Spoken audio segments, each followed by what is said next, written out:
Sunday morning. Welcome. Happy Easter. Welcome to Breakfast with the Boys. Here we are. Sunday morning.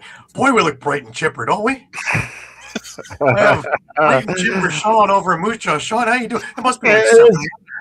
Yeah, I was going to say, it's 2 hours earlier here. It looks like I picked the wrong day to swear off caffeine. My God. That's the days I couldn't do that. You can take blood out of me before. And down in Connecticut, I got Muffler Mike. Mike, how you doing? I'm doing all right. Happy Easter, boys. Great to have you with us. You too. We had a decent week. We had some interesting news this week, though. We're going to get to that in a couple of minutes about the Philadelphia Wings and some possible solutions to it, which are a little bit enthused. We got a number of different things to talk about with milestones that were hit. Of course, no, nothing is complete with us doing our typical, graphic of Happy Easter. Now, I wonder how messy it gets shooting those eggs at the net. Is it chocolate? You'll have to find out, I guess. This one that we have used on our Facebook page, I did some research, and this is actually a company in Delaware that makes chocolate. And a number of years ago, they're still around. And a number of years ago, they did this thing, and I was like, this is pretty cool. So, yeah. Oh, Eduardo's with us. Happy Easter, Eduardo. Happy Easter, Eduardo. He's coming to you from lovely Jacksonville. He gets around a lot, He's got that state under his thumb, I'm telling you.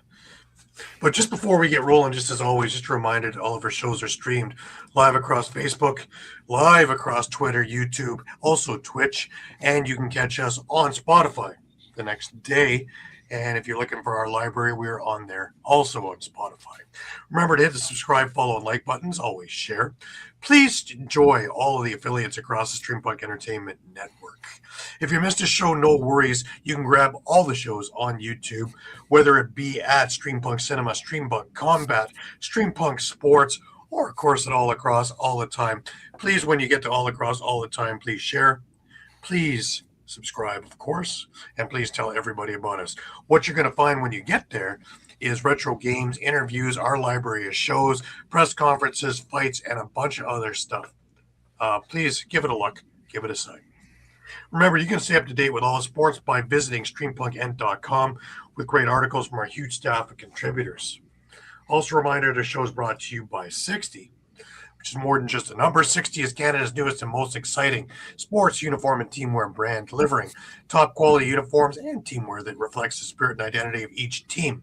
Their commitment to innovation and excellence sets them apart, ensuring that every customer experiences the perfect blend of style and functionality. Unleash your greatness with 60. Remember, add Lax Talk 10 to every single one of your orders, so that you get a 10% discount on your order. And if you're talking about U.S. funds, man, that's a big savings. Anyways, how do you get there? You can, first off, go to the QR code in the center of the screen. Secondly, you can go to Instagram at sweet_60.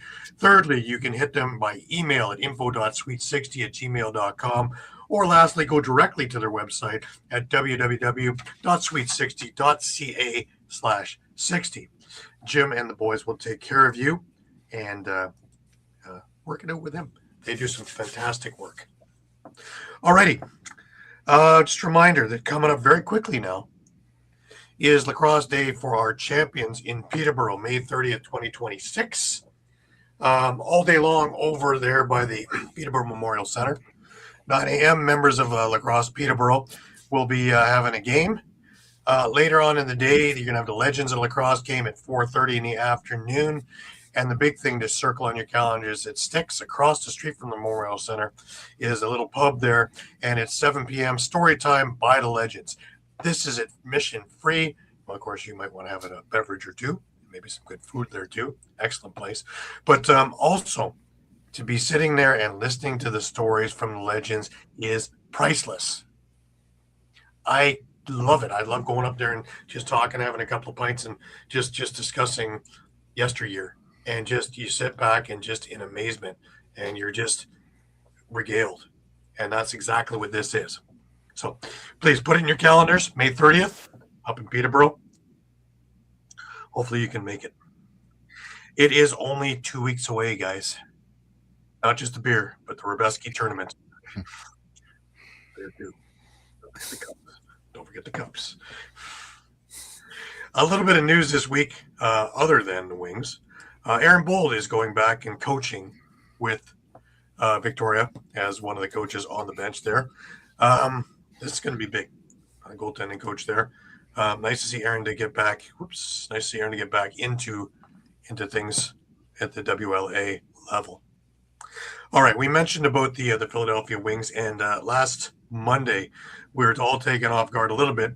We've been talking about this for a couple of years now, but it was made official that Comcast has said, no thanks. And here is their statement. Following the 25-26 season, we have made the decision to cease operations of the Philadelphia Wings franchise under the Comcast Spectator portfolio.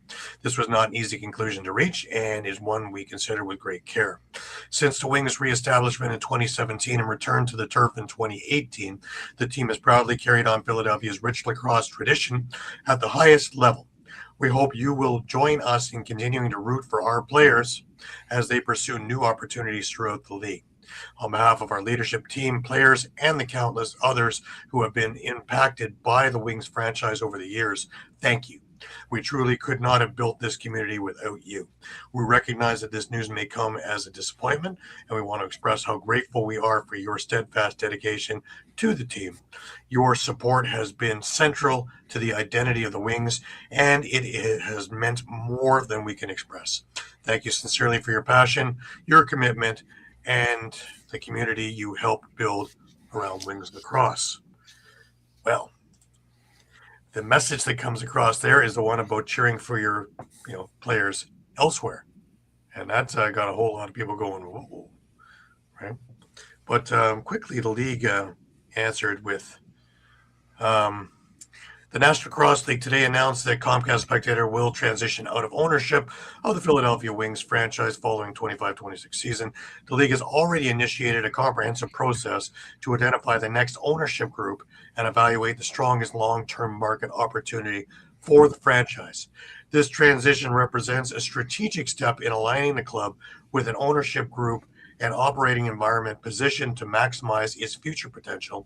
As part of this evolution, the league is prioritizing markets and venues that offer enhanced flexibility, fan engagement opportunities, long-term growth alignment with the NLL's broader business trajectory. Our priority is to position this franchise for sustained success and long-term value creation. We are actively engaging with prospective ownership groups who share our vision for growth, community impact, and competitive excellence.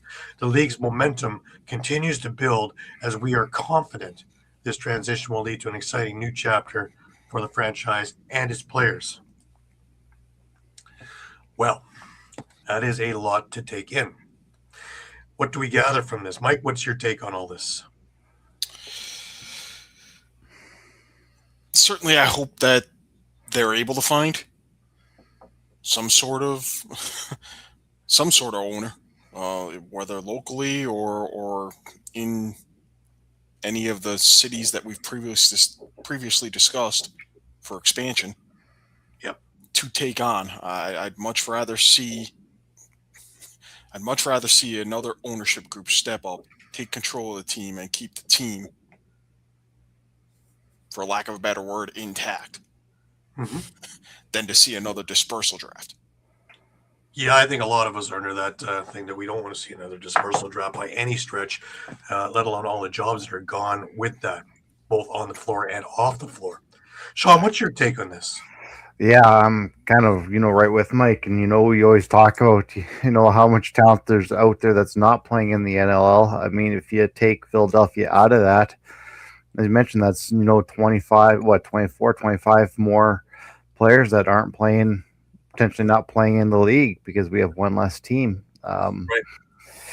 And again, like Mike said, I mean, we kind of, like you mentioned before, I guess, Gary, like we kind of saw this coming before a little bit. It wasn't really much of a secret that Comcast was talking about getting out. But I think we're just still kind of holding out hope that they can find still a local owner and keep, the Wings in Philadelphia, or as we'll get to, kind of in the area at least. Because I think, again, the last thing we want is another dispersal draft and losing another team.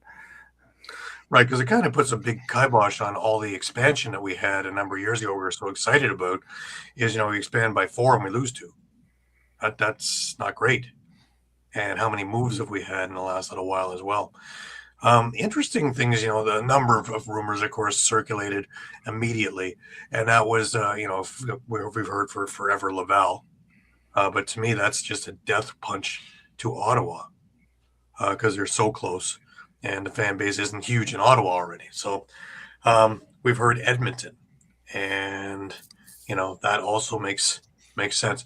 Now, a lot of it is they want to keep it in area, and the 2 places that came later in the week that Loose Mesh podcast first brought out, and I have their graphics, and I want to thank Dawson, and I want to thank Frick for allowing us to use them, is first off, Trenton, New Jersey came up, and we've heard about that before in a decent arena, not far from Philadelphia. The problem I see with Trenton is that they would have to rename and remarket because it's not a Pennsylvania team anymore. Hard to call it Philadelphia when it's in New Jersey. It's one thing, when it's Toronto over in Hamilton, and it's same province, same road, but you're going into a different state now, which brings up the other one that we had heard. Also, thank you to Loose Mesh Pod for this one. Was Lehigh Valley in Pennsylvania, which is by the Poconos. It's about 90 minutes from Philadelphia. Still very attainable for people to get to. It is also where the AHL affiliate for the Flyers plays, and they have a 10,000 seat arena, and it would work very, very nicely there. A little bit of a trek, but hell, I'm trekking to Oshawa and trekking to Hamilton to get games, so none of them are in my backyard anymore. So you got to do what you got to do, and fans will flock to games. That's just the way it is.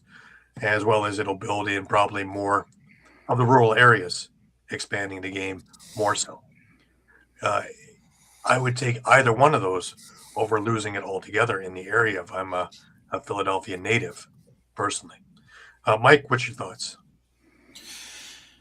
I mean, my preference is to try to keep it as local as possible, and my reasoning behind that is, you've been marketing basically the past 2 years with your 2 biggest stars being American players in Brennan O'Neill and Michael Sowers. So, to get relocated, whether it's Laval, whether it's Edmonton, I'll go ahead and revive Winnipeg because it should be revived. I mean, it died after the beginning of the first wave of expansion, but to have your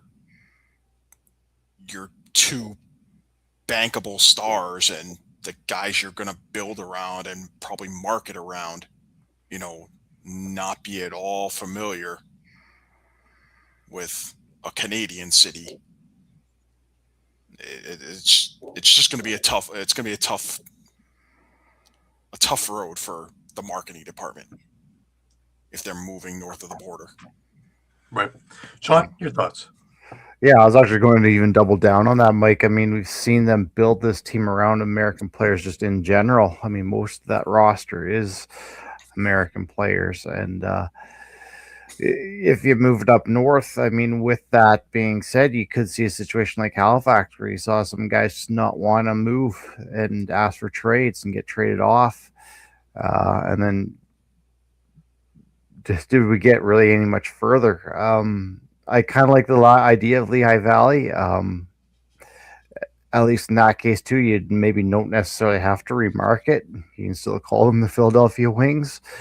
And I mean, you have a decent sized arena. I mean, that's really all you need is a 10,000 seater, really. You don't need anything much bigger than that. So I'm again right with you guys. I think staying local is probably the best bet. I mean, for a number of reasons, also just the fan base itself. You feel for them if this team has to move, having to go through how many renditions of the Philadelphia Wings now. Eventually, fans are just going to get fed up. So that's kind of, I guess, where I sit on this. Right. Well, you take a look at between the two Philadelphia Wings teams, they've covered a good part of the Atlas now, really. But I do hope they stay in Lehigh. I do want to keep the Wings as the Wings. If they can find something in the Philadelphia area, great. But I don't see that happening. I just don't see cost-wise. And where are they going to put them? Right. I'm sure there are places, but I think this was a pretty much a slam dunk. If for everything to be ready-made for lacrosse, and to have these guys being able to get to the games. Again, we've lost 2 of the U.S. teams to Canada recently, and I don't want to see. I'd like to see expansion up here in Canada. I don't want to see more teams evading from the U.S. because that's starting to make me think that it doesn't have sustainability in the U.S. And that's 330 million people that you want to make sure are watching if you want to grow this game. And best way to have them watch is to have it live. So, I don't want to see it come out of the U.S. And as for U.S. players, well, I'm kind of on the fence with that one. Who's the biggest star on the Rock right now? It's C.J. Kirst. I don't think he has much of a problem. Come on over. They'll play where they play, right? And it's you want a job, this is where it is, right? There's only so many jobs out there right now, and until there's expansion where there's more jobs, and it's tough to talk about expansion on one hand while we're trying to relocate another franchise and just lost one and relocated another one and just found an ownership for Rochester last year going through the same thing, which is the other thing is, do we get another thing like Rochester? They were basically 2 steps out of the National Lacrosse League, and at the last minute Seneca Nation stepped up, purchased them, and probably will rebrand them next year. But they are, at the time being, the Green Nighthawks. I just have a feeling you're going to see a new logo again. They're going to put their stamp on it. But they own the team. The team didn't go anywhere. So is there somebody there in the Philadelphia region that will come in the 11th hour and keep them there? More drama for our off season, isn't it? Yep. Yeah. Oh yeah. Have we had a season where we haven't had this drama since before COVID? Well, that becomes the next question, right? If you have this last minute ownership, do you see stuff like free agency pushed, back? Well, yeah, we had that with Rochester. Everything went back almost to the season, which really changed the perspective of free agency when you've already had your team set, let alone the CBA, right? At least we don't have that on the table. Right. Yeah. I don't think that it would really hammer free agency too much because whether you have a team or not, the rest of the league doesn't care. They're going to go about their thing. And you'll go about your thing. And then if there's no team, we're going to disperse them. Well, except for the fact that if you're any other team in the league, you'd want to know whether those players are going to be available. Yeah. I assume. I guess. And you also go and look at the draft. If it's not happening, it's going to be a dispersal draft anyway. So you're going to. I don't really see that being a point. But and the other thing you have to look at is the entry draft too. I mean, well, I look at it for scheduling, and you need to know who's coming and where you're going for your flights, especially now with fuel being $10 million a liter or a gallon, depending where you are, and where you're headed, if you are headed, and how many bye weeks there are, and how many teams there are, and how many times you're facing other teams, and that whole schedule would have to change if you're losing a team, right? So let's hope that the things are worked out long before September reveal, which would be your draft and your schedule reveal, right? Yep. And then they deal with whatever free agents they have. Because don't forget, they also have pending things from trades with other teams recently down the road a bit. So we'll work about that.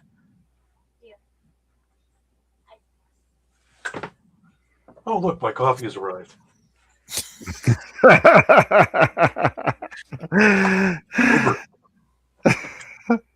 Thank you. That's very hot coffee. Now it truly is breakfast with the boys. Thank you. Alrighty. Yeah. So, I mean, I guess I was just looking at it from the standpoint of, these players just, is it going to be dispersal? Is it going to be, are they going to be just become free agents?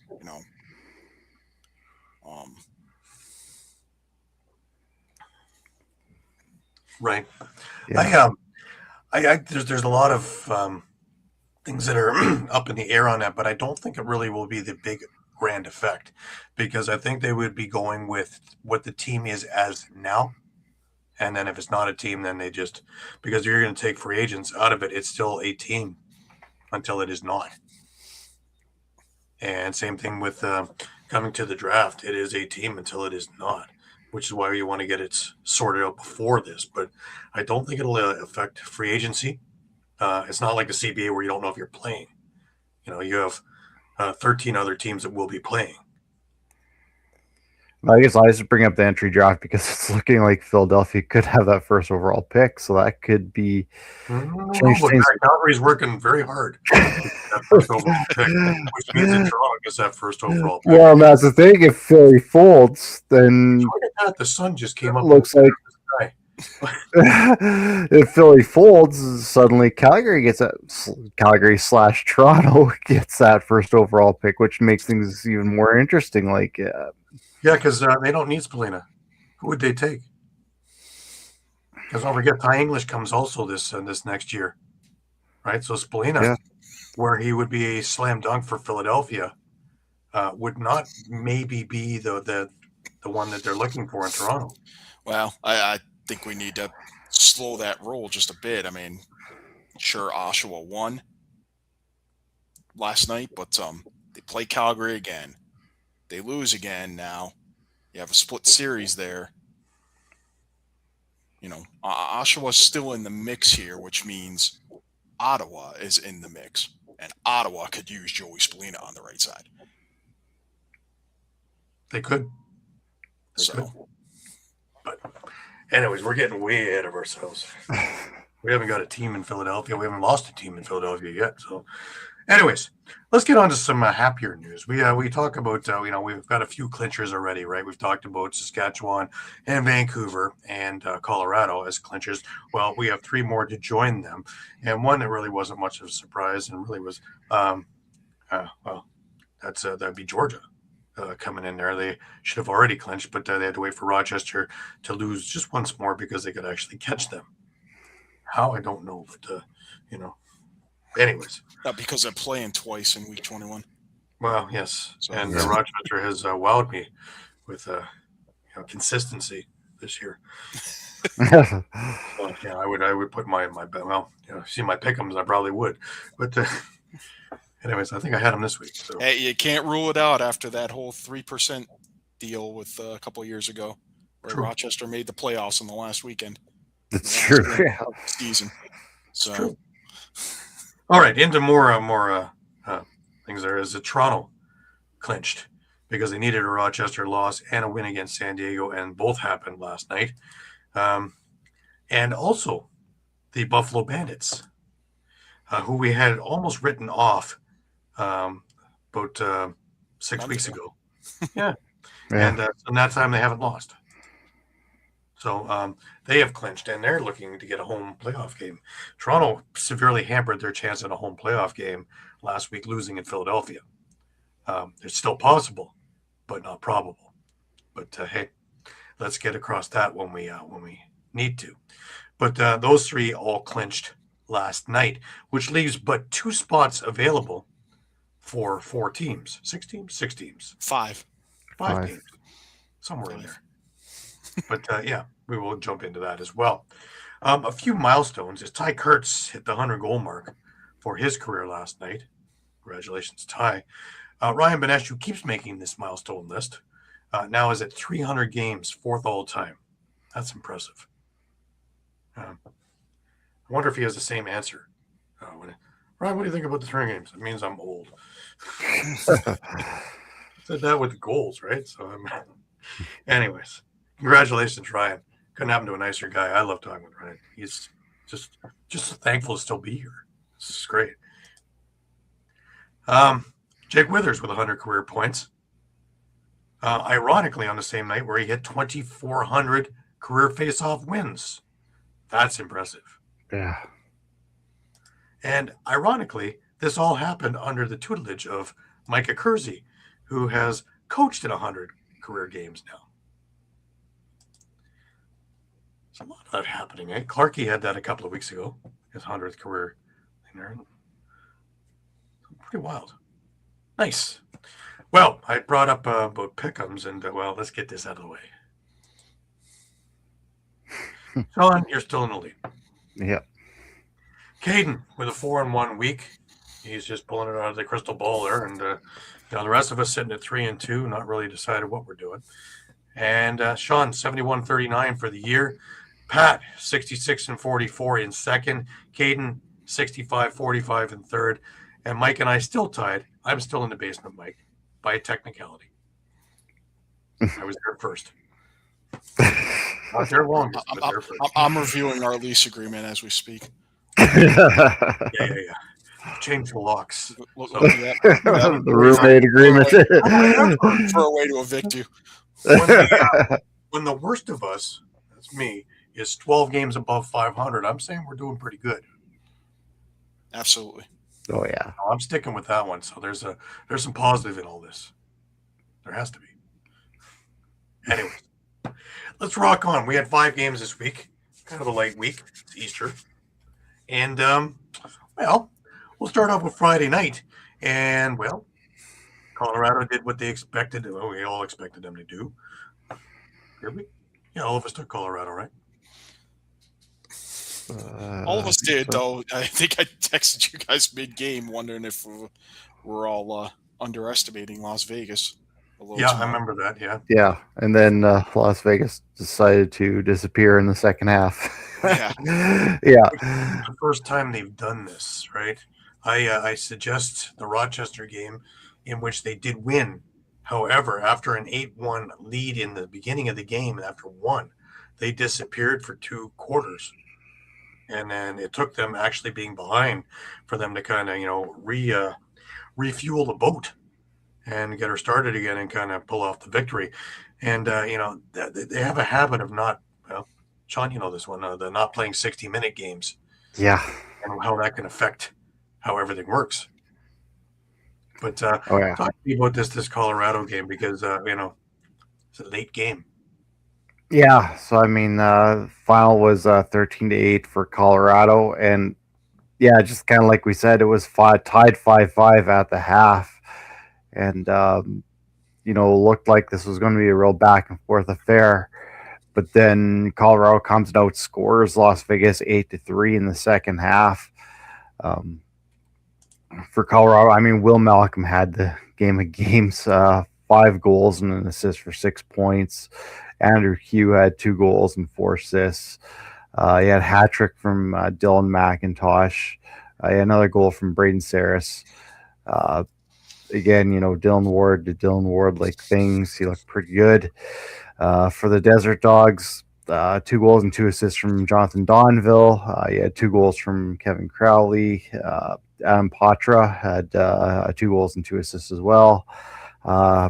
3 assists from Mitch Jones.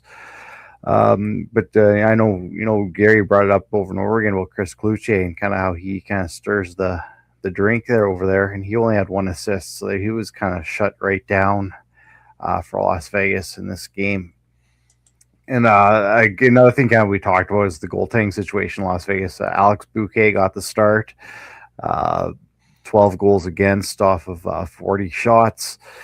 Lyman Kells did get a minute and 47 seconds of time in, has more kind of at the last minute when they're pulling their goaltender to kind of get a quicker goalie out there.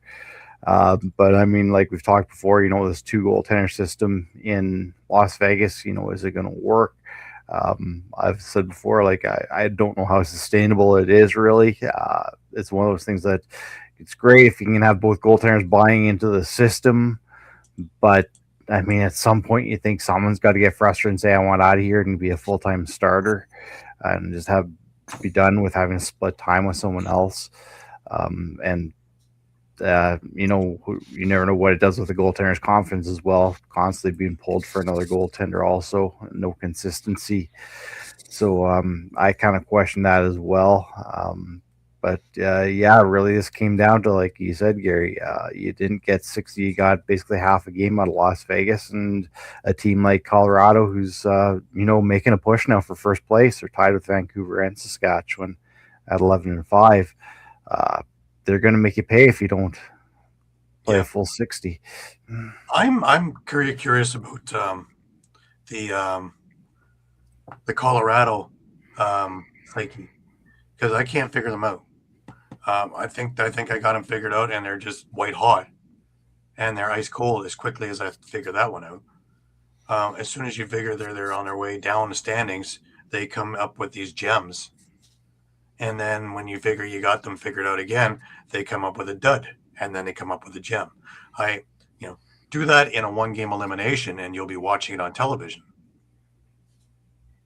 I can't put my money on this team because, they have all the talent in the world, and they are on paper should be exactly where they are at the top of the league. But what I'm watching week in and week out is a team that could very well take 12 minutes off and go from, up by 4 to down by 3 and not be able to catch up. I watched it live in Toronto. And it's funny because, as soon as we brought that up, they went back up again, right? And they better figure it out quickly because it's the game, we all had circled on our calendar of next week. Saskatchewan and Colorado, and the way the standings are sitting right now, that's going to be an extremely important game for both teams. Yeah, and it's funny because, now it's relevant again. 2 weeks ago, it didn't look relevant. And 2 weeks before that, that's when we first started talking, like, this game's huge. This could be for first place. So, I'm amazed at the peaks and valleys of this particular team. There's a few of them that got me like this one, and Saskatchewan, bring that up as well. They've piqued my interest over the last month or so, also. But I guess it's better to get this out of the way now than in a month from now. You want to be hot, not cold. Yeah, Buffalo peaking at the wrong time. Yeah, you could. Well, I mean, or do they just win out? That's a good question. I mean, they've won 6, so now they've won 6 straight, but you lost 5 before that? 5 straight or 5 of 6? Yeah. That's the epitome of hot and cold. Like dead hot, dead cold. And obviously they're, beyond the hottest team right now, but did they get hot too early? Mm-hmm. That's exactly the thing. Like, when do you want to actually peak? Because you don't want to be peaking, mid-season, go down around playoffs. But at the same point, like you said, Mike, you don't want to peak too early either. Go into the playoffs with that. When's the other shoe going to drop type of thing. Right. Now, to stay on with this theme, I want to skip past the Halifax Rochester game for a minute. I want to talk about the San Diego Toronto game for a couple of reasons. Number one is, since Nick Rose has come back, he has been almost unbeatable. The one loss that Toronto's had in the 5 games that he has been back from injury, he didn't play. Holochuk was in net against Philadelphia. In those games, he has beaten Saskatchewan, Vancouver, San Diego, and also Halifax. and he is looking sharper now than when he came back. Like, he had 43 shots last night. It didn't seem it because the Rock defense really held San Diego to the outside, but he gave up 5 goals to a pretty powerful offense. Wes Berg was almost an afterthought last night. Really, Connor Robinson. Yeah, we got on the score sheet a little bit, but not by much. Here's the interesting thing. Toronto had 7 goals. 6 of them were from inside. One was CJ Kirsch from just inside the restraining line. But they had 6 goals called back. 6 goals called back for crease violations. Let me say that again. The Toronto Rock had 6 goals called back for crease violations. That means that they're crashing the net and they're going inside. This should worry a lot of teams, including Buffalo, because Toronto's not known to do this. And Matt Vince is not good when you're going into his crease. He gets very upset. When he's upset, he's not on his game. Just putting that out there. Toronto, in essence, scored 13 in this game and had control of this game right from the beginning. They were up 3-0 after 5-1, in at half. And really, even in the second half, when they mounted a little bit of attack, the Seals did, Toronto was at the ready. They didn't panic. They didn't do stupid things. They didn't take a lot of dumb penalties. In fact, a few penalties they took, they held San Diego off the score sheet. San Diego went 0 for 3 on the power play. Toronto went 1 for 3 on the power play, and it was a beauty from behind the net. Josh Dahlweg diving from behind the net, scoring. Again, in close. The defense was solid. I hate day games. I'll just put that out there. If I haven't said that 100 times already, I hate day games. It screws with your game day prep. Always has, always will. And last week, I watched a lot of the veteran players not know up from down, more or less because their game day routines were messed up. And they just couldn't get in sync with themselves along with the team. So it happens. As long as you don't have a playoff game that's at 1 p.m., you'll be just fine. And here you go, a week removed, and they look stronger than they did 2 weeks ago. And Nick Rose, more importantly, looks solid. And he was in with the passing. He was in with, should I say, stick-to-stick passing. There wasn't any of these dumb passes that get intercepted and things like that. We had some other ones like that.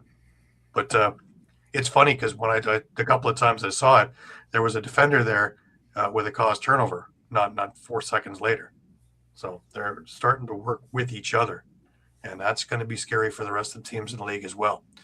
Who's your catalyst on the team right now? Yeah, Mark Matthews may not be on the score sheet a lot with this game, but boy, oh boy, did he have a big say in this game. Because even the stuff that didn't go in, flip passes and things like that, coming from everywhere, there's no defense that can be settled when he's got the ball, because you don't know if he's shooting, passing, running in, running out, setting picks, all kinds of things going on. A healthy, happy Mark Matthews. Then you take a look at, of course, Kirst and Owen Hiltz. They led the scoring last night, and, talk about just being able to use, well, first off, Kirst to be able to use his size. It looks like he's played box all his life. Owen Hiltz, for a guy who's 5'8", maybe, is a tank. He's scared of nothing. He'll set picks. He'll take shots. He'll leave welts with shots from anywhere. And it becomes very deceptive. And, Riglieri never looked settled in this game. They got to him early, and he just didn't look comfortable in this game. Now, Mike, you said the Toronto Rock had all of 28 shots on net in this game. And they won 7-5. How good a game did a Riglieri have? Now remember, 6 shots didn't count. And they were goals as well. And a little bit in the second half, they started going back to the outside shooting and started missing the net a lot, which got me a little bit, sit there with my head in my hands going, I don't want to watch this. But they got out of that funk. And as push came to shove, And they didn't get involved in any silly little fracas. United did San Diego. It's a very clean game. Game was just under 2 hours. When you're talking about hardly any penalties and no scoring, you're out before your car gets cold. Interestingly enough. But this is a really, on a number of levels. Toronto, again, Rowlett didn't have a great night at the face-off. You're facing Trevor Baptiste. Baptiste went 12 of 16. Rowlett, that's 4 more than they won in San Diego. Toronto went 0 and 26 in San Diego. And they won that game 12 to 7 or something like that. So we have a good case to. Do you need a face-off guy? It doesn't hurt. But is it be-all, end-all? No. If you have a good strategy around it. But, Westberg had a pair of goals. Zach Currier had 3 assists. After that, really not a whole lot going on. Yeah, I mean, and it's obviously concerning for San Diego. They dropped to 9 losses now. Same as Rochester and Halifax, but they don't have a tiebreaker on Rochester. I believe, they do have a tiebreaker on Halifax, but they have to go into Georgia now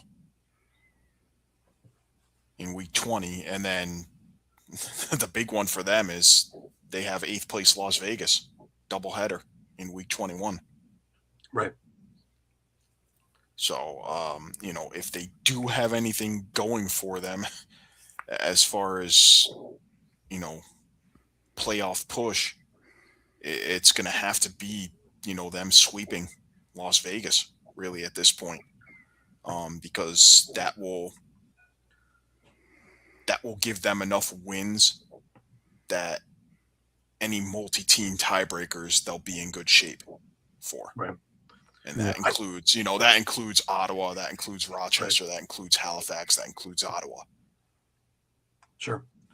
I do want to give one shout out on this first. It's not all doom and gloom in San Diego. Zach Deacon, he had his first NLL goal last night, and it was on a broken play going coast to coast, and a Deacon dunk over Nick Rose's shoulder. It was just a thing of beauty, and I really like this kid's game. I really think that as a defender and a transition guy, he is going to fit in really, really nicely. But I'm starting to wonder if the Pat Merrill era is coming to an end. We've been talking about it a little bit here and there. The team didn't look very interested.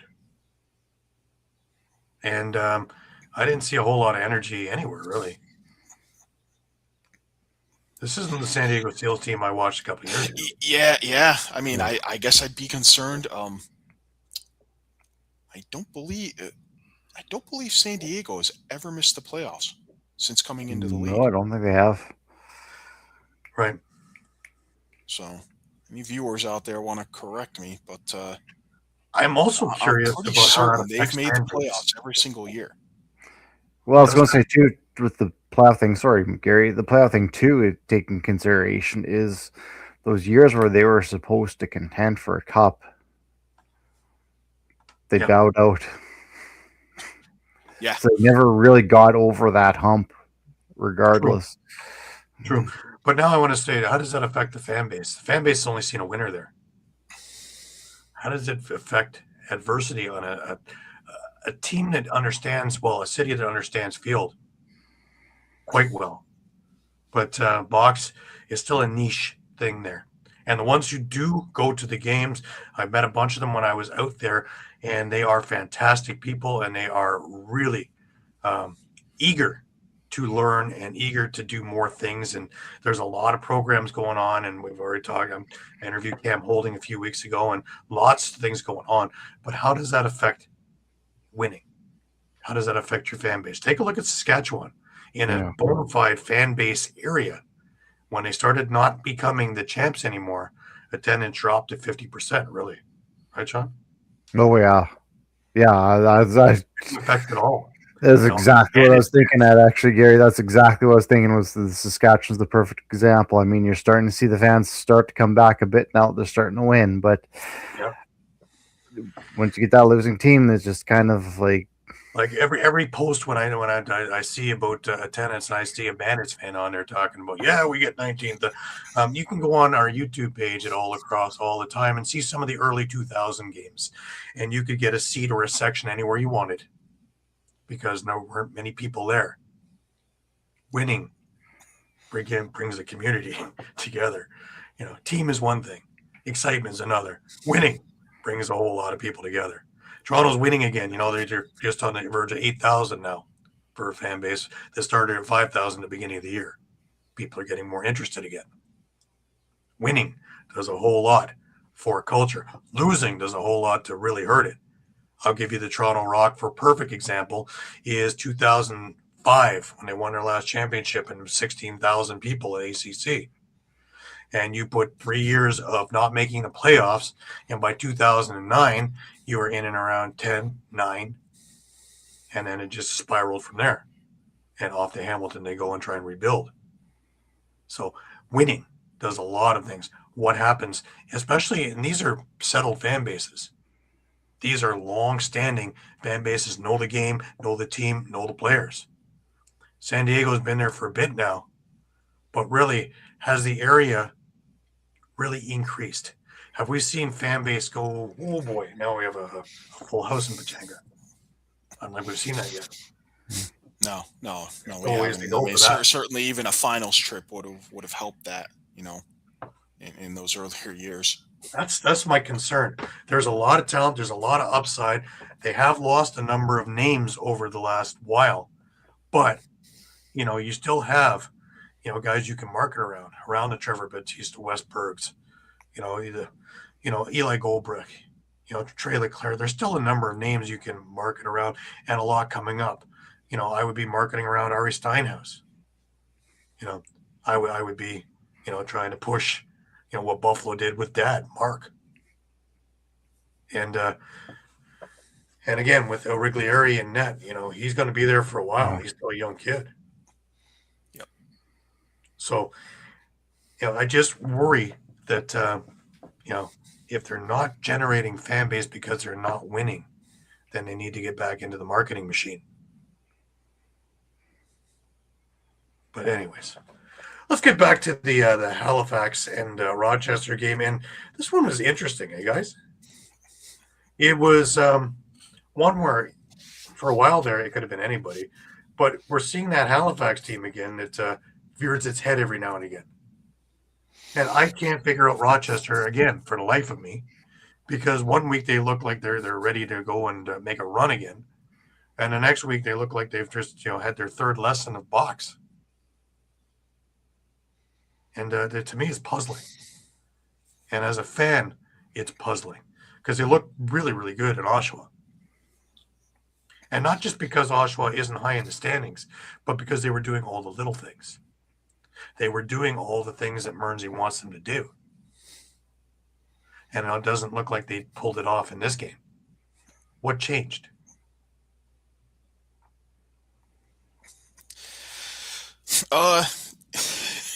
Yeah, maybe a couple of things.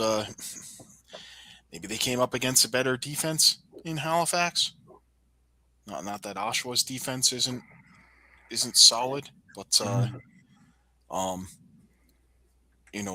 they certainly played a little more disciplined. Getting Trevor Smith back finally helped Halifax a little bit. His first game back this season.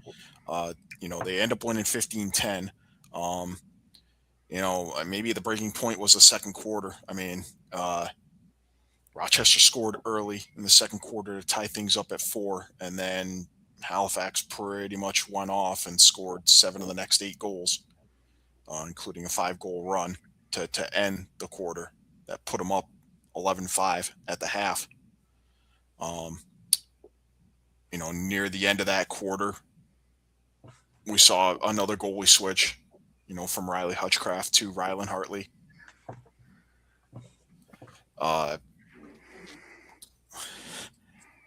I don't think it's necessarily for lack of offensive production. I mean, they got 2 goals, 3 assists from Ryan Lanchberry, 2 goals, 2 assists from Thomas McConvey, 2 goals, 2 assists from Ryan Smith. Connor Fields had a goal and 5 assists. Maybe you want to see more goals out of Connor Fields. Blaze Reardon with a roll, finally. A goal and 2 assists. 3 for 5 on the power play. But again, for Halifax to only give up 5 power plays, that's That's good for them. Yeah. considers that a win, On alert, Dave, we're supposed to have Blaze Reardon on the show this week too, so it should be interesting. Well, it's fine, Mike. Sorry, I don't mean to interrupt, Mike, but it's funny just because I was going through the penalties because most of the Halifax's issues usually are just dumb penalties that could be avoided.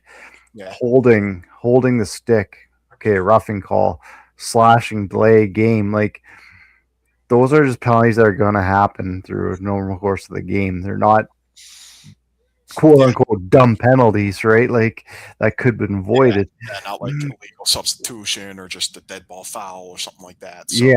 So, they're cleaning it up, and hey, on the flip side, Halifax went 3 for 7 on the power play.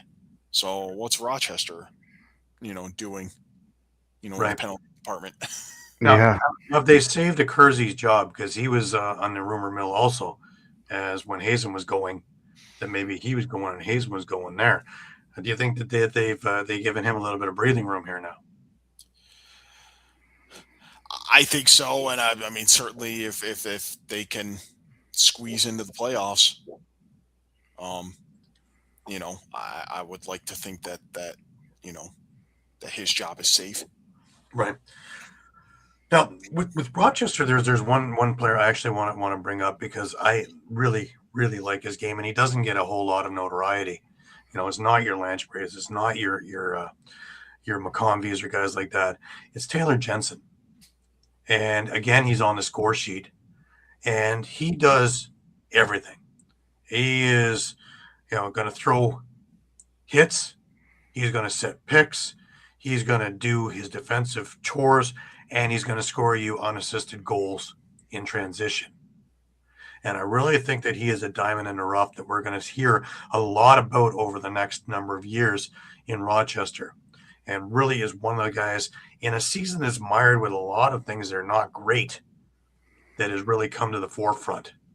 And I just wanted to bring that name up because I really, watching him live and seeing a lot of things off ball that he does, it's just, he was a topic of conversation in the press box a couple of weeks ago, just watching everything he was doing. And, there's him, there's a couple of guys in there that are just coming to the forefront now that are going to be names down. I think Nathan Kapp comes to mind as a face-off guy, and just a very quiet, soft-spoken person. But he's going to be part of their future plans as well as things move along. And other guys come and go. A couple of guys are getting longer in the tooth, and they're going to be moving as well. I have a feeling that we're going to see a lot of movement with this Nighthawks team because it's not performing the way it's supposed to. And we had this all touted in the top 4 at the beginning of the season, especially the way they started. Did any of us have on our bingo cards goaltending issues where we had 2 bona fide starters? Not at all. That's the funny thing I was going to bring up. We talked about that being the best. It doesn't matter who starts. Overall. One's getting pulled every single game. That's why I said I didn't find it funny because I remember last week I was talking like maybe is it time for Hutchcraft to get starts over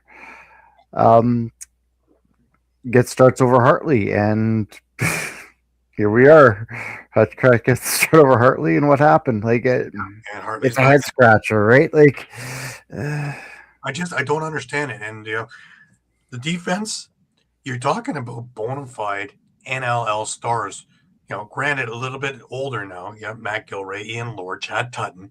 These are all stars. And, you even have Zed Williams back there now helping out and having that presence and a booming shot in transition. And it worked well in Oshawa, took them off guard. Now, I guess when you can plan for it, it's not so, deceiving. Of course, Dan Coates.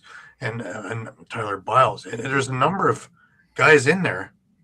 Biles didn't play in this game, but there's a number of guys in there that are bona fide, that there shouldn't be gaffes. They're too good for that, but yet we're getting them. And at times, I don't think the goaltending is as bad as we're talking about, because I think they're being left hung out to dry. It isn't, but it's. They're not helping themselves any. Yeah, but they're not. This is really strange to contrast, because we've been talking all season, and guess what? Each week it keeps getting worse. That scoring gap. Yeah, we're now 185 through 110 games. We're 185 goals behind last year's pace. So here we are talking about scoring is way down, and yet here we also are with talking about Rochester goaltending issues, Las Vegas goaltending issues, Halifax goaltending issues, Philadelphia goaltending issues. That's almost a third of the teams in the league that have goaltending issues. Yeah. And for all the talk of, Matt Vince, Dylan Ward, Brett Dobson, Del Bianco, Doug Jamieson, even Nick Rose. Even Toronto. Toronto's almost kind of that gray area where it's like, yeah, there were some goaltending issues. Now it seems like they're resolved, and it's just your one starter, and but it's not. So when you play some of these other teams, it's almost like you're getting almost to the point where half the teams in the league, despite this drop in scoring and this phenomenal. I hate to bring it up, and Shawn, you may not like me for it, but I'm starting to wonder about Saskatchewan. Skiggs hasn't had the year he had the last two. He's so solid in there, yes, but is it time to start letting Kostiuk try and see if he can? That's the thing with me is I would have liked to have seen Kostiuk at least started a few more games this year. Not just so much to replace Shiliano, but we've seen him in the past. If he plays too much near the end of the season, he starts to kind of wear down. And we've really only seen Kostiuk start one game. And now you're in a position where you can't do it, because every game matters now for where you are in the standings because of these few losses that have happened. It would have been great when you were sitting up there before these things with one or two losses. And then if something happens, great. If he wins, great. But at least you see what you got. Yeah. And without it causing you moving down in the standings if it doesn't work. And that's the other point I was going to make. Sorry, Mike. That was the other point I was going to make, too. When we're talking about scoring, yes, we have all these teams that are struggling in goaltending, but those teams that aren't struggling, and I will even put Frank Shiliano in that, even though he's struggled lately, is these guys are having, under 10 goals against average, just like unbelievable seasons. Yeah. So the teams that aren't struggling, they're putting up ridiculous numbers, and that's maybe what's balancing these out. Yeah. Yeah, because, it's back to Mike's number with goals scoring down almost 200. These goalies are playing great, but it's magnified to the nth degree because a 7-5 victory, a 6-4 victory. When have you seen this ever? Summer ball. You don't see this in the NLL. This is in the home of the 17-14 game, the 20-10 game. Yeah, how many times has a team top 20 this year? 2 or 3. I think we had 2 or 3 games. I had 2 this year. And they were both stunning. It was crazy. We had was it Vancouver Vegas? had one of them. Colorado had one against Buffalo. So maybe we're at 3 then. Oddly enough. Yeah, that was in the Buffalo 1.0. Buffalo 2.0 here. We're getting to that game in a minute. Wow. And I watched that game last night when I got home from the Toronto game. And I just sat there and, the first half wasn't so bad. And then all of a sudden there's another gear. But why don't we jump onto that game? Because, wow, there's a lot to talk about there, too, on Vancouver's side. Like, I liked the way Vancouver started this game. They actually took it to Buffalo. They weren't being pushed around. The Beers Priolo fight, of course, is all over the internet, but there was a bunch of other things that were going on as well. Buffalo is obviously showing the feist of being a champion now. They kind of lost that for a number of weeks when they're in that 5-game losing streak, but they've found their mojo again, if you will. The ugliest of ugly Marvel uniforms I've ever seen for what the bandits were wearing. It was one of those do not adjust your set moments, and I'm not a huge fan of the Marvel thing there. Like I know what the league's doing, and I'm very happy that they have that sponsor. But there's only 1 or 2 jerseys over the years they've done this that have been, man, I'd like to have one of those. And I have one of them, and I'm still, or something you see me pull it out for anything. I'm not but this was just like, wow. Especially when you're wearing Georgia colors. So the band, that had to be kind of funny. In a sea of orange, you have these yellow jerseys. It was supposed to be Thanos. Vancouver did the Thanos jersey better. What was kind of funny in all that, though, is I had to keep reminding myself that Vancouver's wearing white and Buffalo wearing yellow. Okay, that's not Vancouver. It was late at night. I just come home in a rainstorm from Hamilton, and trying to figure out who's on what.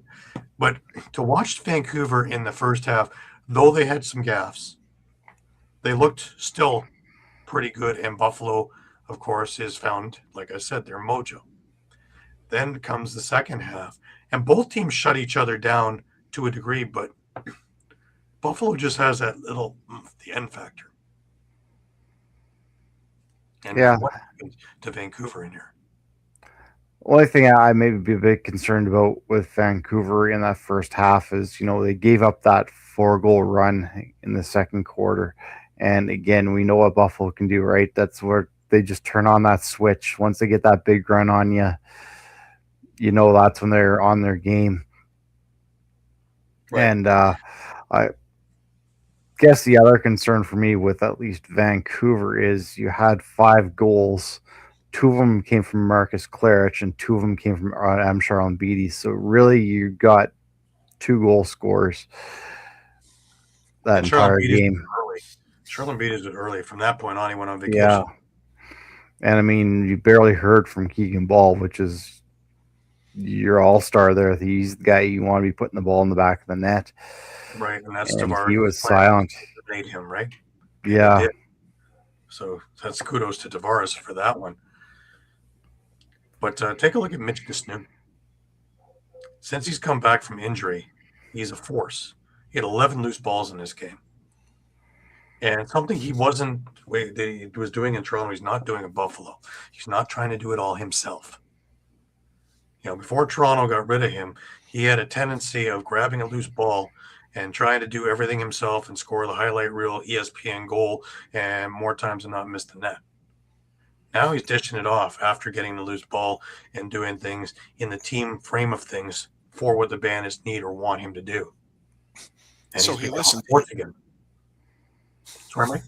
So he listened to you, finally. Pretty much. Yes. We're on the phone twice a week. To help the Rock, or the Wings, for that matter. Yeah, but twice a week we're on the phone. I call the university where he's doing his research, and then we go. Just a whole change of aspect of his view of the game, and for the team, it's almost a resurgence in the way he is playing, and he looks younger out there. Yeah, I will piggyback off that and note that Buffalo is 10-2 when he is in the lineup. They are 0-4 when he is not. Yeah. He's unsung. I can't say that because we talk about him, but he is as important to the Buffalo Bandits as Ian McKay is. They're not in the forefront of your conversation of the Dane Smith, Josh Byrne, Matt Vince, Steve Priolo, even Matt Spanger, but they are very, very important cogs in which the wheel doesn't work right when they're not in there. Both of them on either side of the ball.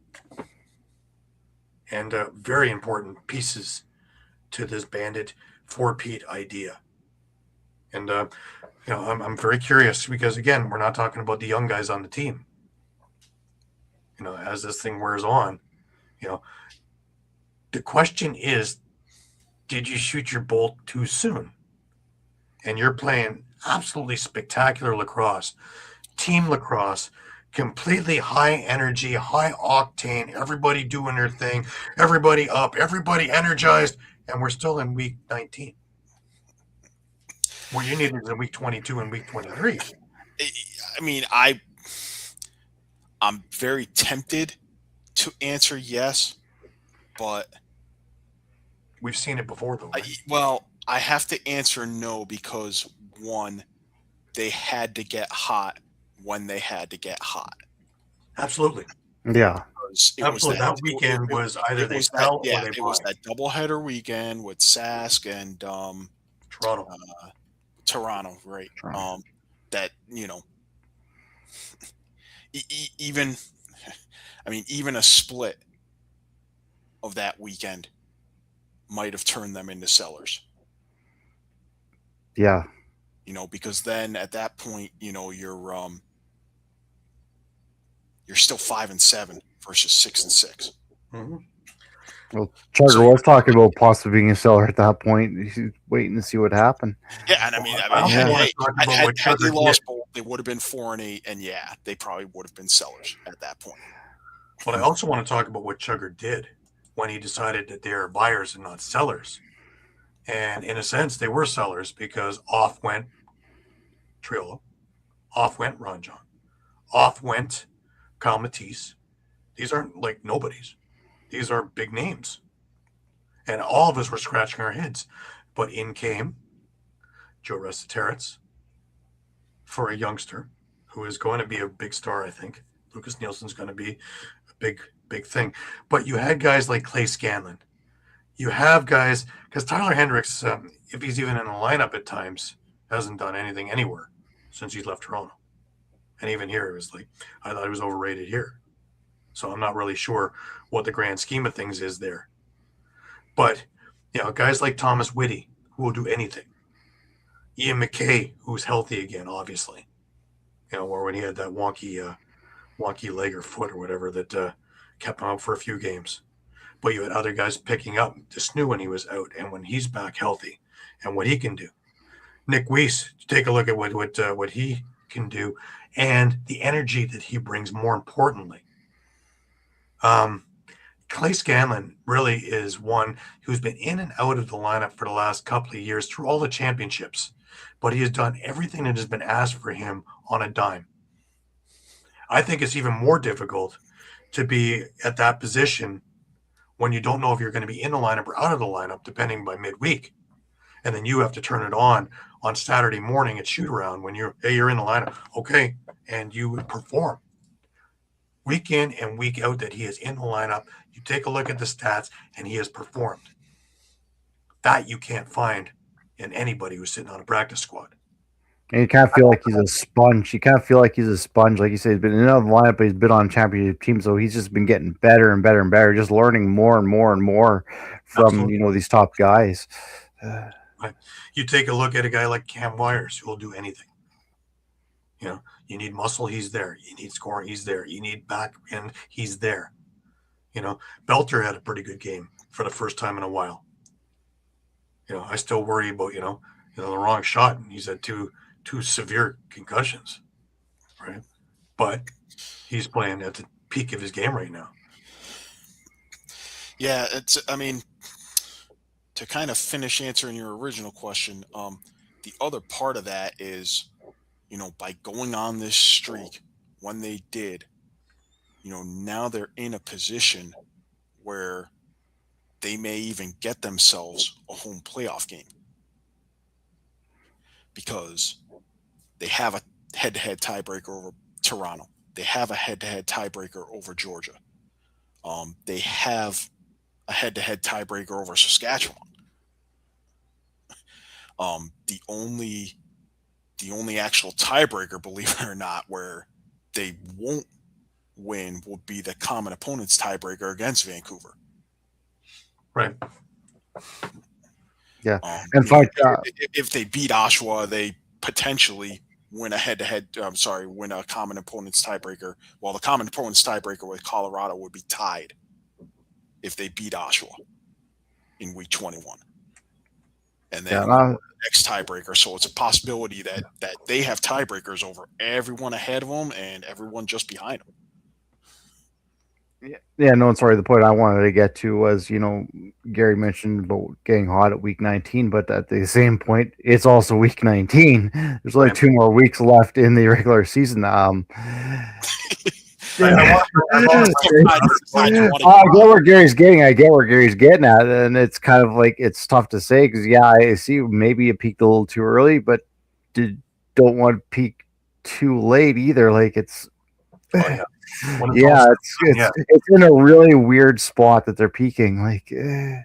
I want to also bring up, they took Matt Vince out with about 5 minutes left, and they put in Konstantopoulos, and he made 4 saves and didn't give up anything in just under 4 minutes of play. Is he getting stronger? Just in case. It is the future, right? Yeah. I mean, him and Scott Shognosh. And I mean, and you might as well get him some reps. When you're up by 10. I mean, we just made that look, like it was a bad idea. 2 weeks ago when Georgia did it with Brett Dobson, up 9 with 7 minutes left, and it didn't quite work out as well. No, it didn't. So is Konstantopoulos getting NLL savvy now? Because we've been always talking about, in junior, Minto Cup, he looks pretty good, but is he ready for the next leap, which is a huge leap?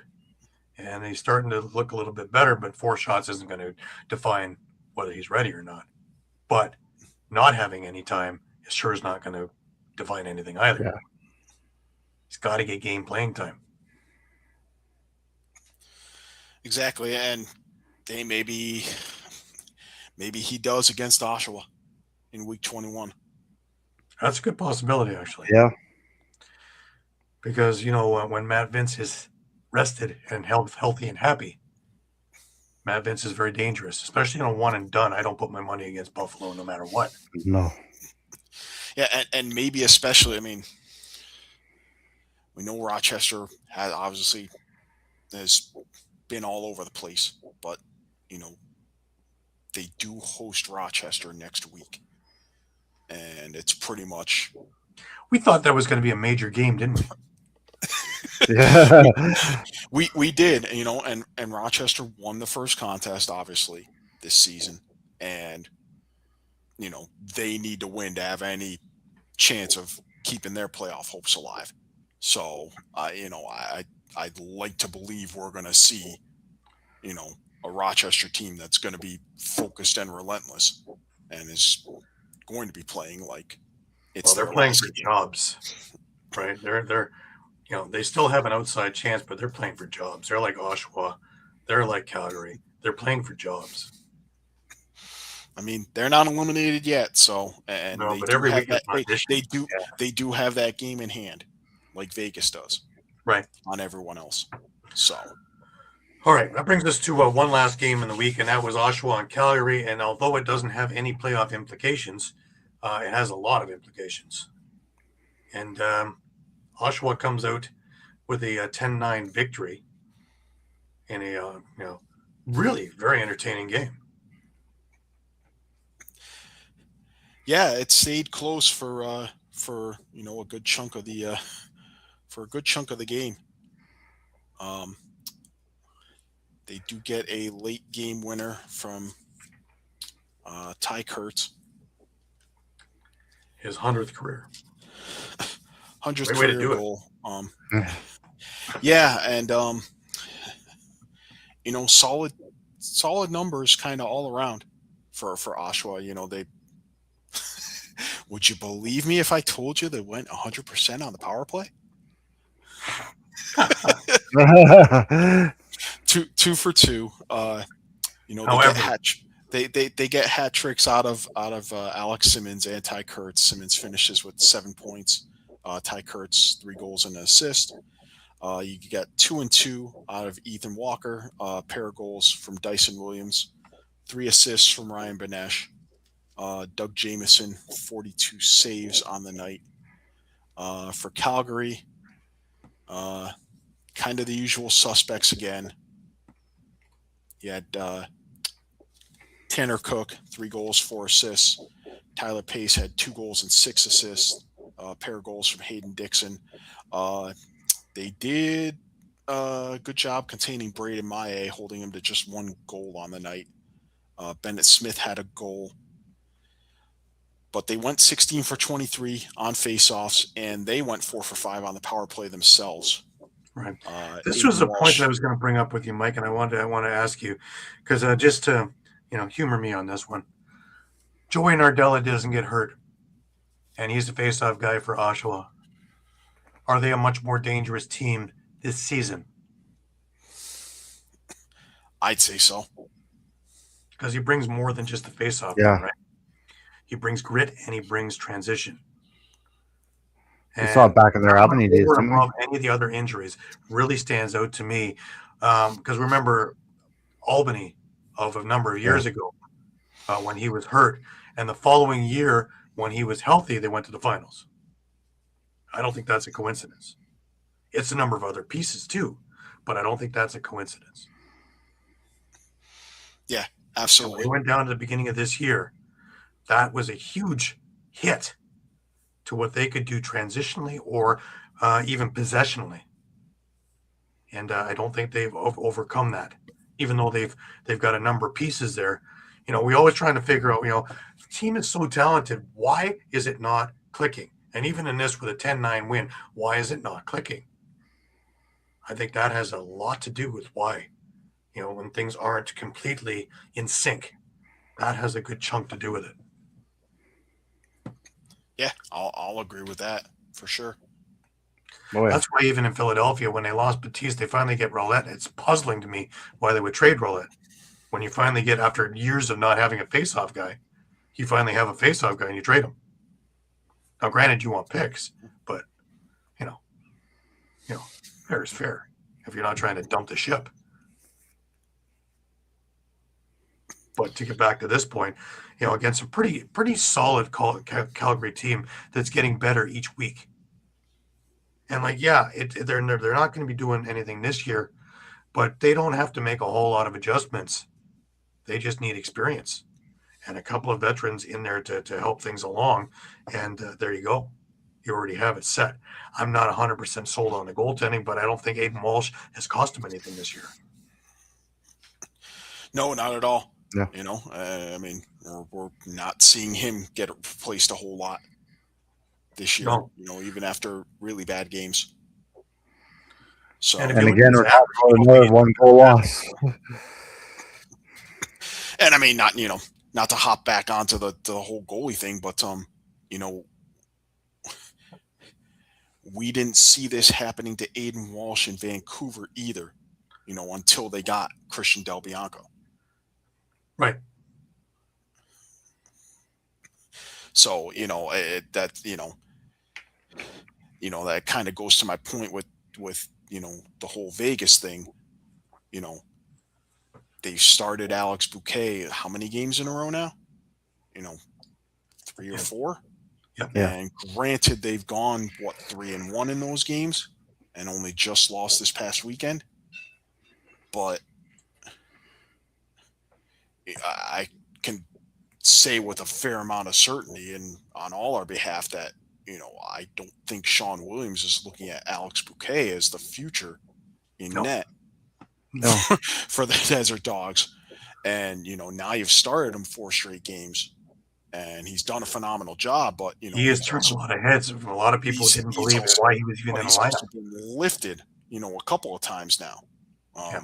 That's the point I was going to get to. Yeah, they won those 4 games, whatever. But how many of those games was he pulled? Again, they kind of go that 2 goaltender system. They have kind of that.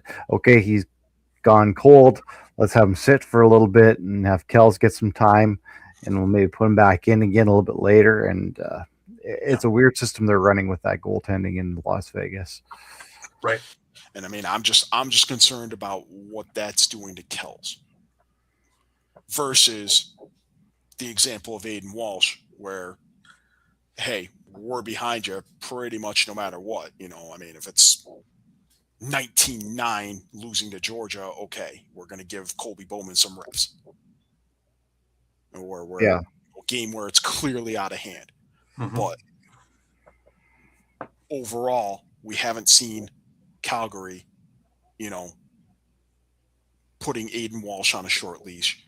We didn't see Vancouver do it last year before they got Christian Del Bianco.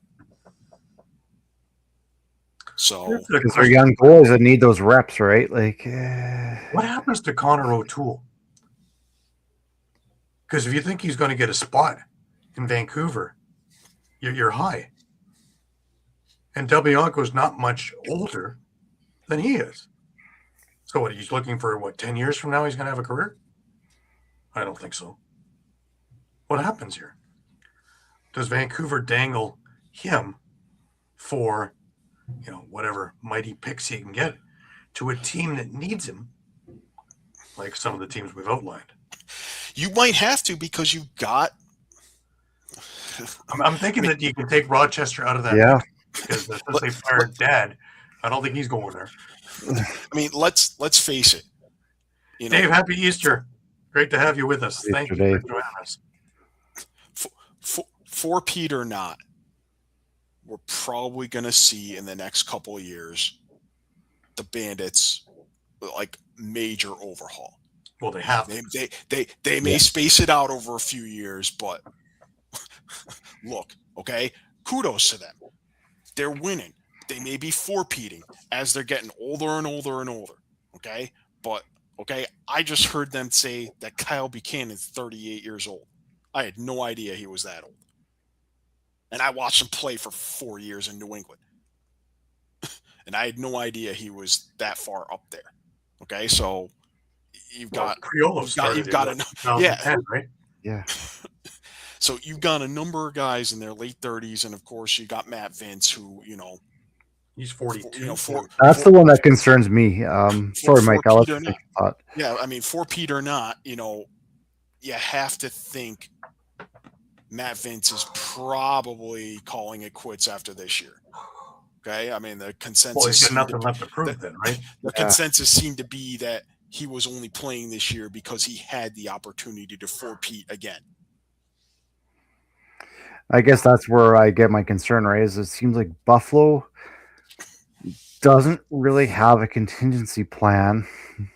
Like, yeah, they have Konstantinopoulos, but they don't really have a contingency plan on when Matt Vince retires. And I think that's where you're probably going to have that slide, is once Matt Vince retires, is you're probably going to struggle in goaltending. Because I've seen it in other, professional sports. Like, I've seen, football teams where, they've had a long-term star quarterback, so they haven't developed anyone behind him. And then you go on a slide once he retires. How many backups have we seen in Buffalo behind Vince? You saw Shanahan. You saw Orleman. You've seen Konstantinopoulos. You have Chagnosh there. Interesting. You had a few before Shanahan was there also when Vince first got there. Remember, when Vince got there, he chased out Higgins because Higgins was a starting goalie. Yep. Who righted the ship from when Bouquet was there. Interestingly enough. Yeah, but I mean, once you start to see, this dismantling, if you will, of the dynasty, who's the next team that you're going to peg as too old? It's going to be Vancouver. Sure. We're already almost there now. Already there, yeah. We're the Calgary Roughnecks of 2019. That's already 7 years ago. And even then, they weren't rookies. So, I mean, to me, unloading O'Toole for draft picks, maybe to Buffalo. Just a thought. Mm-hmm. Interesting. Yeah. it certainly allows Vancouver to I think to, to, to Colorado start comes their into that mix contingency also, plan, though. to start their overhaul. Like I say, I think Colorado comes in that mix also, because how many more years are you going to get out of Dylan Ward? Dylan Ward's not getting any younger. Yeah. Yep. Ward, And unlike Matt Vince, and that back Dylan end, Ward is playing both, right? Jordan PLL and Gillis. NLL still. Just as an extra added little incentive there. Dylan Ward is still doing PLL, whereas Matt Vince is taking his summers off now. He's not playing for Peterborough. Yeah, and you have to wonder if we're going to stop seeing that in the next year or two. Well, I think he's going to have to make a choice, kind of like McCardle and the Schreiber and all these other guys who, as their ages are getting up, they cannot do the 12-month a year thing. The body just doesn't allow you to. Not at that level. It's not Masters, and you're talking about full bore top of the heap in the world. Lacrosse, and even more so with Dylan Ward playing goal in both. All you're doing is stepping in front of 120-mile-an-hour shots, one with equipment, one without. Neither sound very enticing to me. Right. So, throw in all the world championships, throw in all the other things that go on, right? Throw in the Olympics. This is another reason why you're going to see guys hanging around for another couple of years, just so they're part of the lineups for the Olympics in 2028. To maybe be part of the Sixes team for whether it's U.S., Canada, Haudenosaunee, whatever. And then you're going to see the mass exodus. They were there for the inaugural. Now they're off they go into where they're going and accept their Hall of Fame speeches, and away they go. Because short of the Olympics, and whether Matt Vince is even interested in that, what else does he have left to prove? If they win this year, that's 7 championships in the NLL. Throw that in with 4 or 5 championships with Peterborough for Man Cups. Throw that in with Minto Cups. Throw that in with coaching. Throw that in with gold medals for Canada. Really, what is there anything else left to, gee, I need something else on my bucket list? That bucket's full. Yeah. And would he even be like I said, would he even be interested in the Olympics because it's more time off. The sixes and more time off, and it's more of a sixes. Sixes is more of a closer field, probably. Yeah, it's not really his thing, right? Like, but it's also you look at it and it's like he's still in better shape than 90% of the guys playing in the league now. That's what makes him a phenom. Yeah. And he gets out of the game at 42, 43, healthy.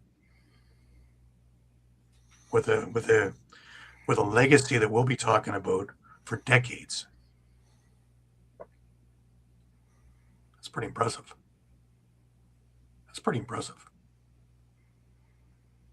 And honestly, it wasn't anywhere until he went with Rochester. Because his time with Orlando and his time with, there weren't, yeah, he was still a top-notch goalie, but it wasn't, Matt Vince 2.0 or 3.0 now. He's more dangerous as a goalie now than he was 10 years ago. And he was a championship goaltender 10 years ago. That's scary. That's scary, frightening, good. It's only fitting that his name is Vino, right? Yeah, better with age. Better with age. And this is case in point. Now, not that the Bandits fans need their tires pumped by any stretch of the imagination, but you can't not talk about the accolades and how good he is and how much he's meant to this team. Do they win any of those championships without him in net? Honestly, with all the star power, do they win any of those championships without him in net?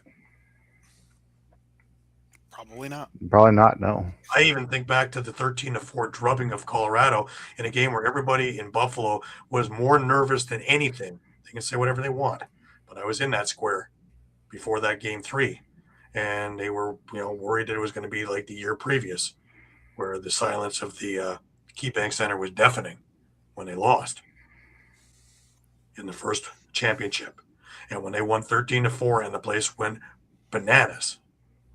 and the roof raised about 3 inches.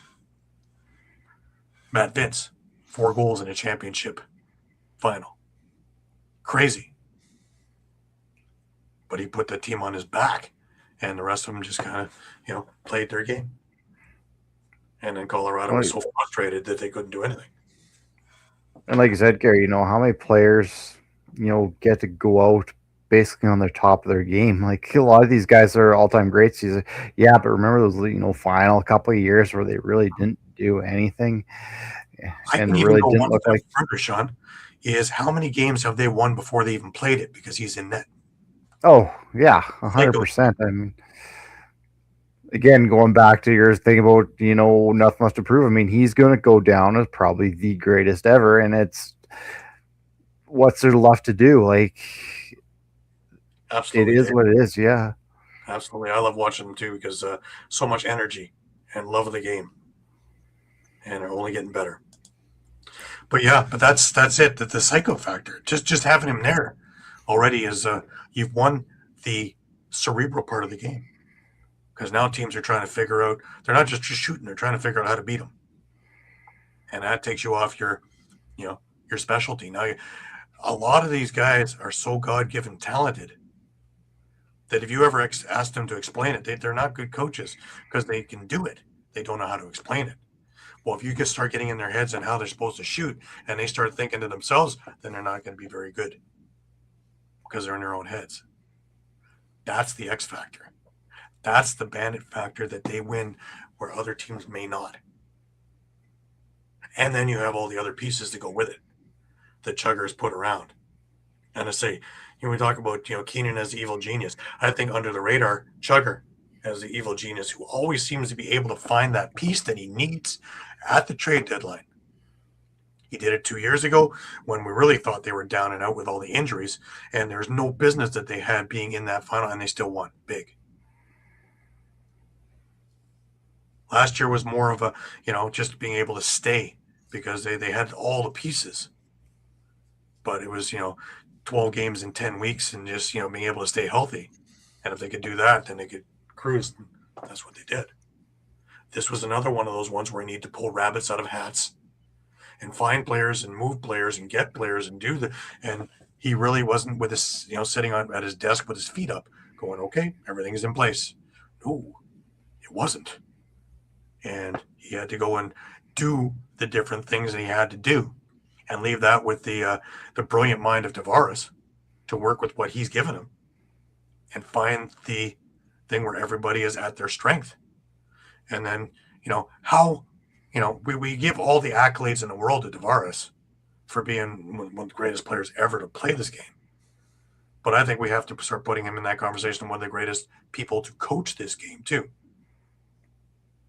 In his years, in a couple of years of being the head coach, he's won 6 championships, major, 3 NLL and 3 Man Cups, on the verge of probably doing 4 and 4. That's unheard of. Let alone all those years of being an assistant coach. Yeah. And again, it's being able to, now granted, he's a teacher as his profession. So his ability to explain what he wants and his ability to think things out is probably way above most people in his category. But put all those factors together, and here you have why the Bandits keep winning. Because you work if the head's dumb, the whole body's dumb. If the head's brilliant, the body's going to come along. Just a thought. It's one thing is to have them play because they're all top-notch athletes all through the league.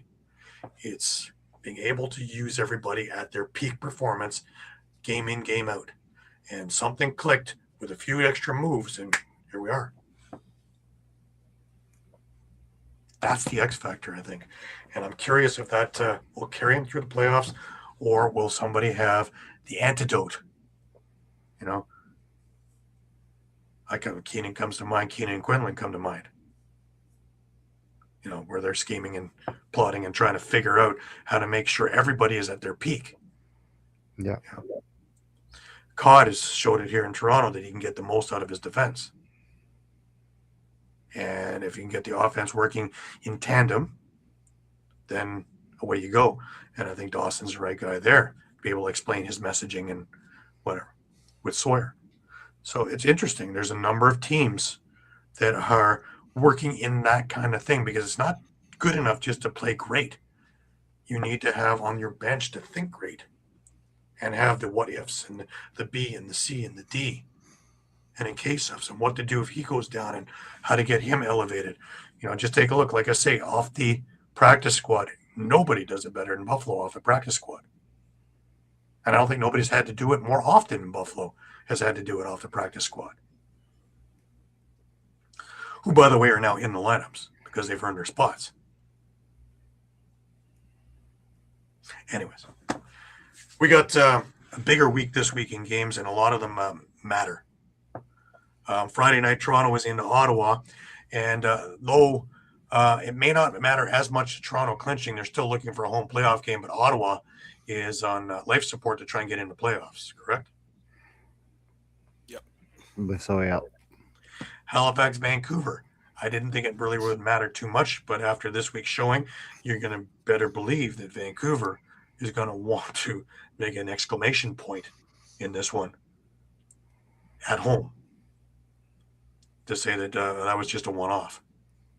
But Halifax could survive. If there's a team in this league, again, that I can't figure out, Halifax can play top-notch and then play bottom rung all in a span of a week.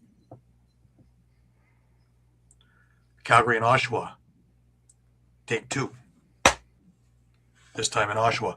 And even better is pro wrestling night over in Oshawa. And bobblehead night. And maybe more things to agree with me here.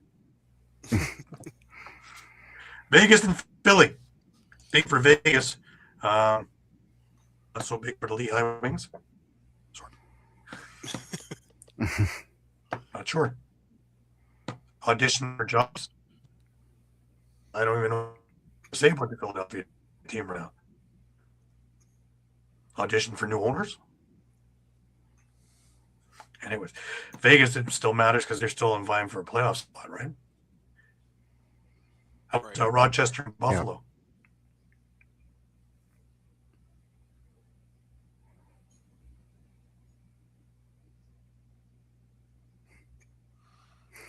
Did we lose Gary? I think we lost Gary right near the end, too.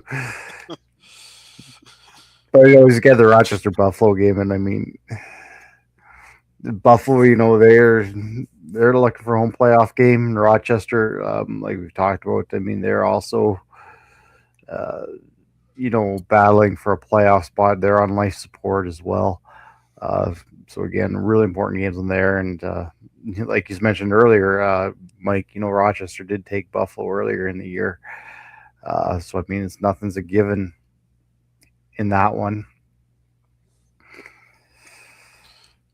Yeah, and then Saturday finishes with Colorado and Saskatchewan, which off again, on again. Huge, important game. It's back on again. So, and both of these teams, while they're tied right now in the standings with Vancouver for first place, both of them have tiebreakers head-to-head over Vancouver. So this is kind of the game potentially for first place again.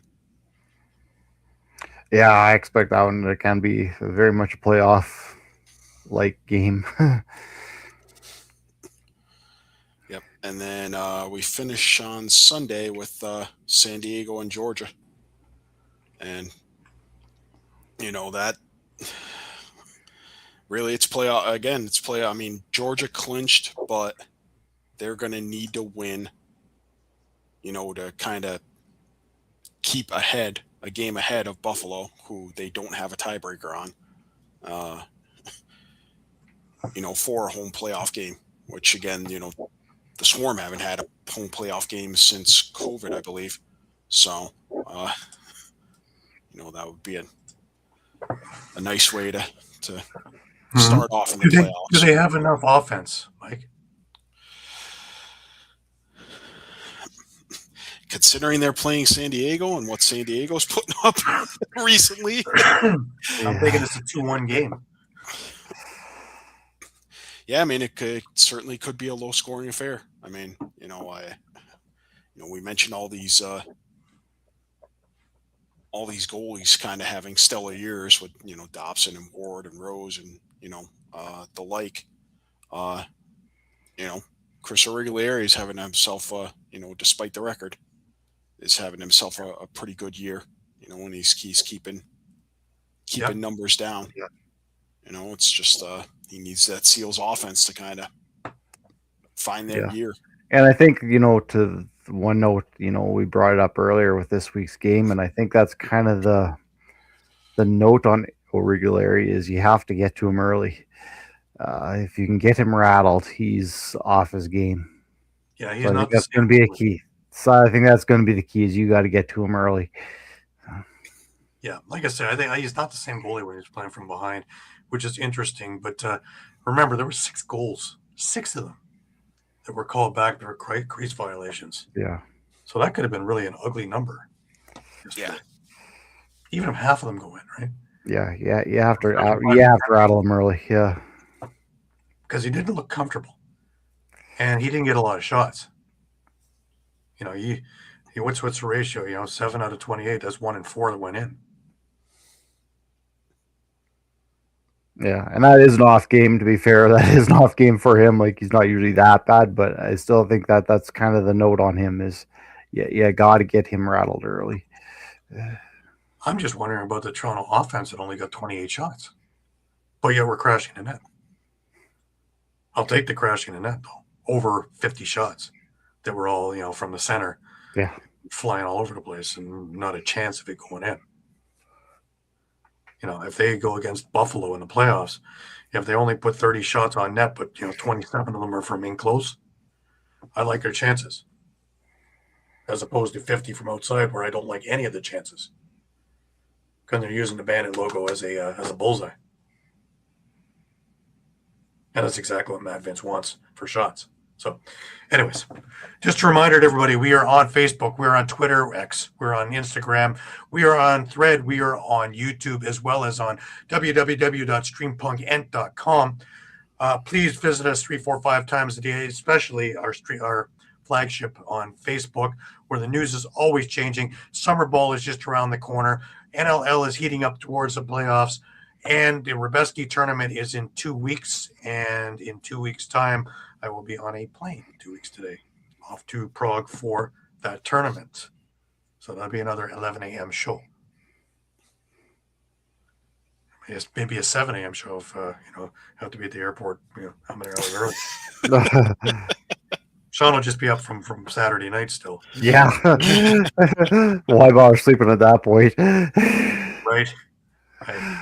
Anyways, I want to thank everybody for being with us week in and week out, time in and time out, and adding tremendous amounts to the show. We appreciate every comment and everything that goes on. That brings us to final words. Mike, final words to you. And looking forward to week 20. I mean, 5 teams playing for 2 spots, and there's no guarantee that anyone can even clinch right now unless Ottawa happens to win and everyone with 9 losses happens to lose.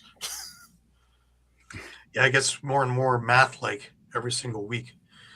Just reading through Evan Schemenauer's thing there of probably done before this weekend, and even that was like, oh my God, you have to be an MIT student to try and figure all this stuff out. It's getting more complicated as we go further, not less. Shawn, last words to you. Yeah, and honestly, I'm looking at the other side of the standings. There may be 5 teams looking for 2 spots to get in the playoffs, but it's getting crowded at the top of that standings. And, I'm going to be in Saskatoon for that Saskatchewan-Colorado game, and I'm expecting both teams are going to leave everything on the floor because that's really, really important to get that home field advantage throughout the playoffs. Absolutely. I am really enthused on that nothing is really set. That there's no reason to say, I don't want to watch that one because there's no meaning to it. Every game, whether it's bottom or top, has a meaning. And really, the spoilers rule has never been so important as it has been this year of what they can do when they're not in the playoffs. So it makes them even more dangerous than they already are. And they put together, and remember the parity in this league. Any team can beat any team on any given night, which is why it always scares me in a one and done first round playoff, where if there's going to be something crazy happen, that's where it's going to happen. So stick with us, and we will be there. Next week, we are back to our regular time at 8 p.m. The following week, we'll be back at 11 a.m., I think. My math is right, yeah? I'm mathing. Sounds right. Yeah, We'll sounds figure right. And then the following week, the guys will be at it on their own. I will be still in Prague, and Scott will be doing the engineering for the show. And thanks, Scott, for filling in while I'm away. I believe, because I don't think anybody in my room at 3 a.m. wants to hear me yapping for an hour or two. It's not the fam there, so across Canada doesn't give a shit what I say. Anyways, I want to thank everybody again, week in, week out, for being with us. And remember, have a safe week. Keep your sticks high. Keep your spirits higher. Until we meet again next Sunday, 8 p.m. It has been our privilege and pleasure. Take care, everybody.